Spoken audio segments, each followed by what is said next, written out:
இந்த வரிசையில் 4வது இடத்தை பிடிச்சிருக்க திரைப்படம் மெய்யழகன். 2 ஆண்களுக்குள்ள நடக்கிற உரையாடலை ரொம்ப அழகியலாக வடிவமைச்சு காட்டியிருப்பாரு இந்த படத்தோட இயக்குனர் பிரேம்குமார். அண்ட் ஆயிரக்கணக்கான மாஸ் மசாலா படங்களுக்கு மத்தியில் இந்த மாதிரி பொலட்டான அழகான ஒரு ஆர்ட் ஃபிலிம் பார்க்கும்போது நமக்கே ஆச்சரியமாக இருக்குது. சொந்த ஊரை விட்டு, வீட்டை விட்டு, சொந்த பந்தங்களை விட்டு தனியாக வந்து வாழ்ந்துட்டு இருக்கிற ஒவ்வொரு ஆண்களுக்கும் ரொம்பவே இந்த படம் கனெக்ட் ஆகிறதுக்கு வாய்ப்பு இருக்குது. பரபரப்பாக ஓடிட்டு இருக்க உலகத்திலிருந்து கொஞ்சம் ஓய்வு எடுக்கிறதுக்காக மெய்யழகன் மாதிரியான படங்கள் வர்றது ரொம்பவே முக்கியமான விஷயம்னு நான் சொல்லுவேன்.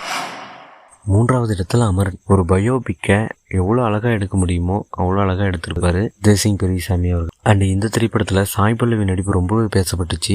என்னதான் ஆக்ஷன் காட்சிகள் இருந்தாலும் இந்த திரைப்படத்தோட முதுகெலும்பு அப்படின்னு சொல்லணும்னா இந்த படத்தோட காதல் காட்சிகள்னு சொல்லலாம். ஒரு லாங் டிஸ்டன்ஸ் ரிலேஷன்ஷிப்பை இந்து கேரக்டர்லேருந்து காட்டி எண்ட் ஆஃப் த மூவி நம்மளை அள வச்சாருன்னு கூட சொல்லலாம். அமரன் திரைப்படம் நல்ல ரிவ்யூ